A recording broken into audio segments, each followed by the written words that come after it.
Her Majesty the Shahbanu of Iran is the 2023 recipient of the Ellis Island Medal of Honor International Humanitarian Award.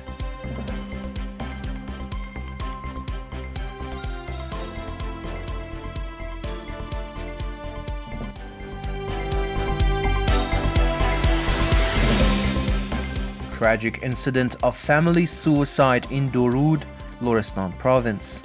In a heart-wrenching event, a family residing in Dorud has been struck by an incident of family suicide due to dire poverty and the inability to meet their rental obligations. The mother, in an act driven by despair, made an attempt on her own life and the lives of her 3 young children by ingesting a lethal dose of medication. Regrettably, this distressing incident has resulted in the loss of Hassan, Hossein, and Fatemeh Ghazi, known as Papi, the innocent children of the family. As of the latest report, the mother remains in a critical condition, fighting for her life.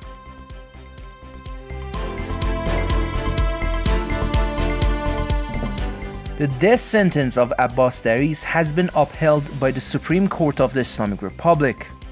Abbas Daris' defense lawyer announced the confirmation of his death sentence by Branch 39 of the Supreme Court of the Islamic Republic, disregarding the existing flaws in the case. Abbas Daris was arrested in December 2019 by the security forces of the Islamic Republic for participating in the November 2019 protests. After a period of time, he was sentenced to death by Branch 1 of the Revolutionary Court in Mahshar on charges of waging war.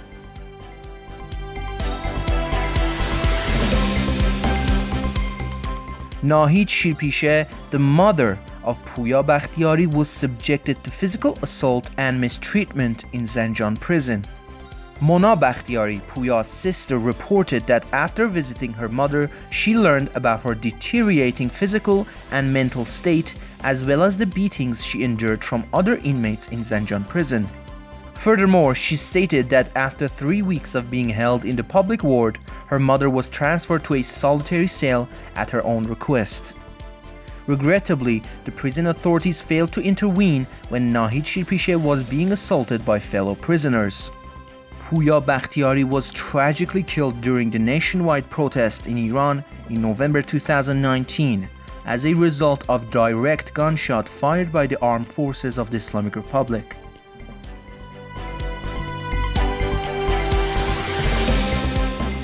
Himan Mahmoudi, a Kulbar cross-border laborer from Kanirash village in Salas Babajani County, was critically injured on Tuesday, July 13th, when he was targeted by gunfire from the Islamic Republic forces in the border regions of Nosud. Due to the severity of his injuries, he has been transferred to Tehran's Farabi Hospital for medical treatment.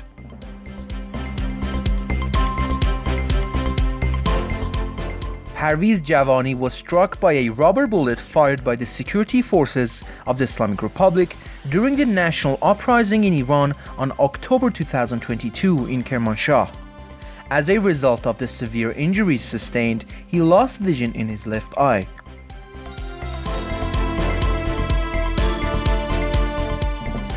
Zilan Ivaz, an 18-year-old girl from Ziva village in Piran Shahr County, was tragically murdered by her father on Saturday, July 7, 2023.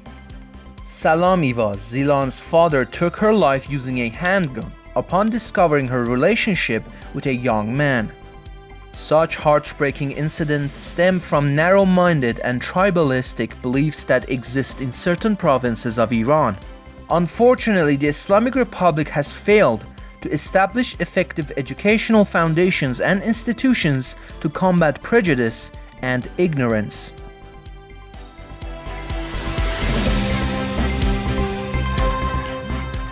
The residents of villages in Hirmand County, Sistan and Baluchistan province are suffering from a severe water shortage.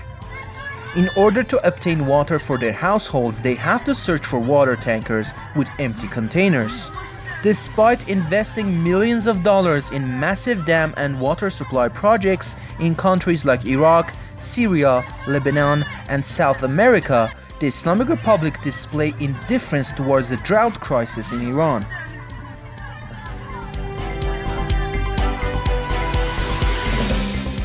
On Thursday, July 6, 2023, a number of vendors from Nasser Khosrow Bazar staged a protest in front of the Tehran City Council building, expressing their grievances and demands that had been neglected.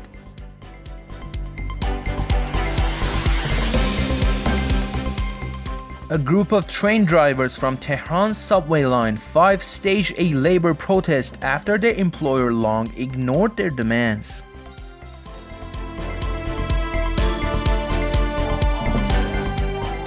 Several retirees and pension recipients from the Social Security Organization in the cities of Ahvaz and Shushtar organized a protest rally to voice their grievances regarding their living conditions and the unfulfilled promises of the officials of the Islamic Republic. The demands of these retirees include salary harmonization, comprehensive coverage of supplementary and medical insurances, and an increase in pensions and benefits in line with the current inflation in the country.